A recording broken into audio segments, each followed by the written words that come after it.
on est au stand Vintage Corner. Ok, comment ça va? Ça va et toi? Eh ben écoute, moi ça va super. Alors, est-ce que tu pourrais te présenter? Alors, je m'appelle Vincent, je tiens le Vintage Corner. Ouais. Voilà, donc je suis brocanteur spécialisé dans tout ce qui est vintage et geek.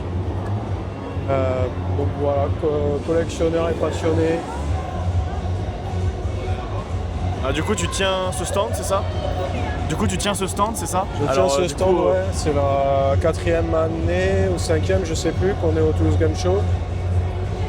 Voilà. Et le reste de l'année, j'ai une boutique sur internet, principalement sur eBay. Et j'essaie de faire des petits salons, mais j'ai pas trop le temps non plus. Mais du coup, tu fais ça, du coup, tu fais que au TGS Toulouse ou tu fais d'autres conventions? Non, pour les gros salons, je fais que le TGS Toulouse. Moi, je suis sur Toulouse, de base ici, donc voilà. Ok. Du coup, c'est que dans des salons que tu fais ça ou tu fais ça des fois dans des vides-greniers ou autre chose? Sur les salons, mais principalement, mon activité principale, c'est sur eBay. J'ai une boutique sur eBay. Voilà.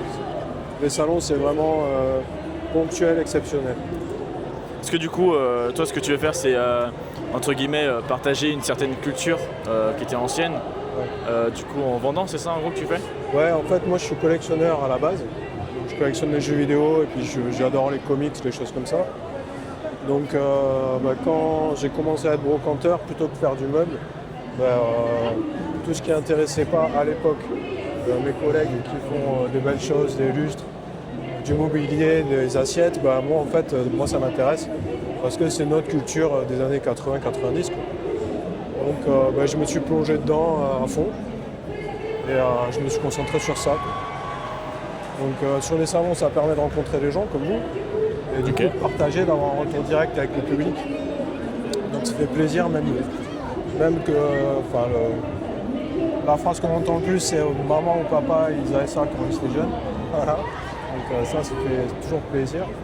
Et comme je te dis, moi, mon activité principale elle est sur Internet, parce que j'ai pas les moyens d'ouvrir une boutique physique, ça coûte trop cher. Donc je rencontre rarement mes clients. Voilà. Ça me permet aussi de voir aussi mes clients en direct, partager ça avec eux. Ok, et du coup, tu as créé ça seul? Ouais.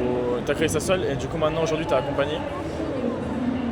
T'es accompagné du coup aujourd'hui maintenant dans... Non, en fait on est 3 potes et collègues qui on fait à peu près la même chose tous les 3. Ok. Et comme on s'entend bien et on se fait... vous êtes rassemblés pour les conventions un peu comme ça. Typiquement c'est avec eux et en grande partie avec eux qu'on a créé l'expo chambre qui est années 80-90. Du coup cette partie-là?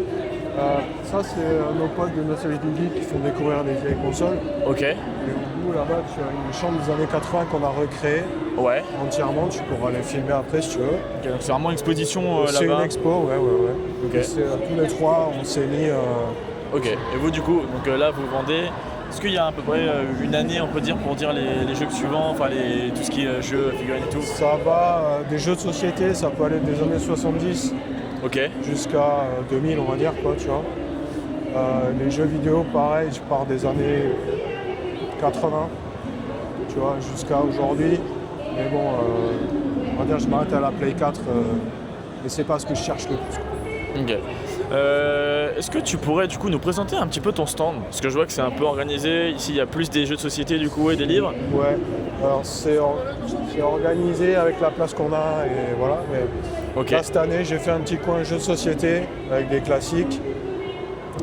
Tu vois, typiquement l'idée c'est que c'est pas d'amener des trucs très chers, c'est surtout des classiques que moi j'ai joué quand j'étais petit et que les gens reconnaissent quoi. Là il y a du comics, un petit peu de tout. J'ai du laserdisc, un petit peu de vinyle, un peu de Warhammer parce que j'adore Warhammer. Ouais, il y en a plein qui est fan de Warhammer. Je collectionne moi et je peins du Warhammer moi-même. Ok. Et puis de l'autre côté, j'ai mis tout ce qui était jouet en vrac, de la peluche, des beaux jouets et du jeu vidéo. J'essaye de sectoriser un peu. Ok, de sectoriser. Ok. Est-ce que du coup tu aurais, tu as dit que tu étais collectionneur du coup à la base, c'est que du coup tu as envie d'avoir une certaine collection, peut-être que tu gardes pour toi aussi. Ouais, bien sûr. Est-ce que du coup ici tu aurais des pièces qui seraient un peu, on va dire, qui auraient une certaine valeur, plus on va dire des objets rares à exposer? Tu as deux types de valeurs. Tu as toujours la valeur émotionnelle et la valeur financière. Je dirais valeur, je sais pas, par exemple, une carte Pokémon. C'est soit les exemples que j'ai en tête, mais tu vois, par exemple, je sais que les Dragon Feu des premières générations, c'est un truc qui a de la valeur. Une ancienne voiture, par exemple, un truc ancien. Est-ce que tu aurais un truc comme ça à peu près à nous montrer? Sur le stand? Surtout le stand, ouais. Enfin, sur ton stand à toi. C'est quand même parti assez vite hier, les trucs, les beaux trucs. Le pack Super Nintendo Street Fighter 2. Là-haut? Ouais. Ok.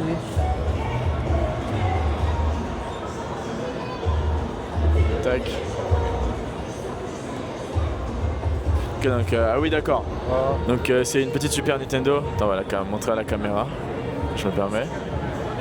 Donc une Super Nintendo. C'est une Super Nintendo en pack Street Fighter. Donc c'est c'est rare. Et deux, c'est sûrement un des plus beaux packs, je trouve, moi, en termes de design. J'ai fait à l'époque avec le jeu qui nous a tous donné des ampoules au doigt, quoi. Donc, voilà. Ça, en tant que collectionneur, je trouve ça magnifique. Mais bon, après, aujourd'hui, c'est recherché. Mais ouais, ça, c'est... Ok. Et du coup, c'est quoi ton but concrètement? Tu as envie de collectionner d'autres choses? T'as des projets, on va dire, derrière ça? Des trucs que tu aimerais bien acquérir, par exemple? Pendant longtemps, j'ai accumulé des jeux vidéo. Plus par accumulation que collection. Ok. Donc, il y a quelques années, j'ai fait un gros tri et je me suis séparé énormément de ma collection.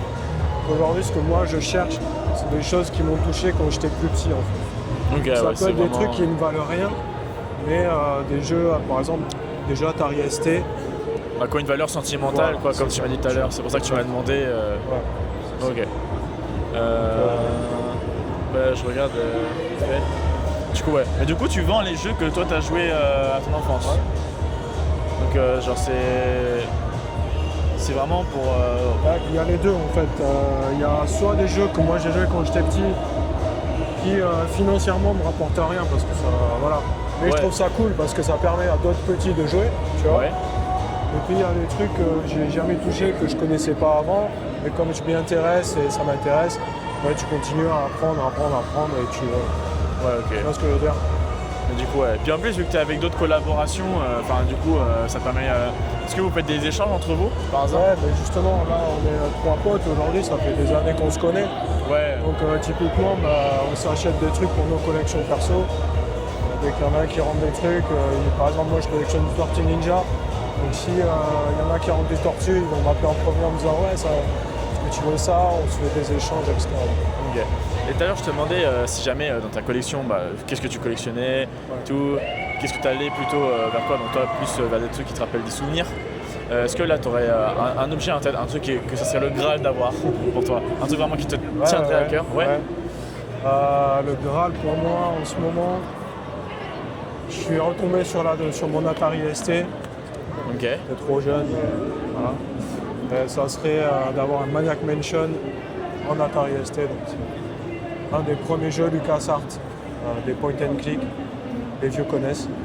Et, donc voilà, il est mythique ce jeu, j'ai joué très très jeune, mais aujourd'hui il est rare, mais il coûte une fortune. Donc, ok, super. Est-ce que tu aurais d'autres petits mots à dire, tout simplement, pour des gens qui aimeraient se lancer par exemple dans la collection? Peut-être des petites astuces, des petits conseils Si vous voulez vous lancer, bon courage. Je vais être très honnête avec vous. C'est très dur d'en vivre. Ouais, très dur d'en vivre. Il y a 6 mois sur 12 où je me paye pas. Je paye mon loyer, je paye mon bouffe, c'est tout. Ouais, donc toi t'as envie de ça vraiment? Ouais, moi c'est mon temps plein principal. Sachant que, comme je t'ai dit, je suis brocanteur, donc je fais pas que du jouet. Ok. Donc, bon courage si vous voulez vous lancer, je vous décourage pas. Mais gardez votre boulot à côté. Faites ça comme passe-temps, allez chiner. Voilà, prenez du plaisir à aller chiner des choses que vous aimez vous, pas forcément pour la revente, des choses comme ça. Ok. Eh ben, t'as un dernier truc à dire par hasard? Non. Eh ben, écoute, je te remercie énormément de nous avoir présenté ce stand. En tout cas, on espère que tu trouveras des choses du coup qui te font plaisir et que tu arriveras à partager la passion aux futures personnes. Eh bien, merci beaucoup. Merci à vous les gars. Je vous remercie. Et bon salon du coup.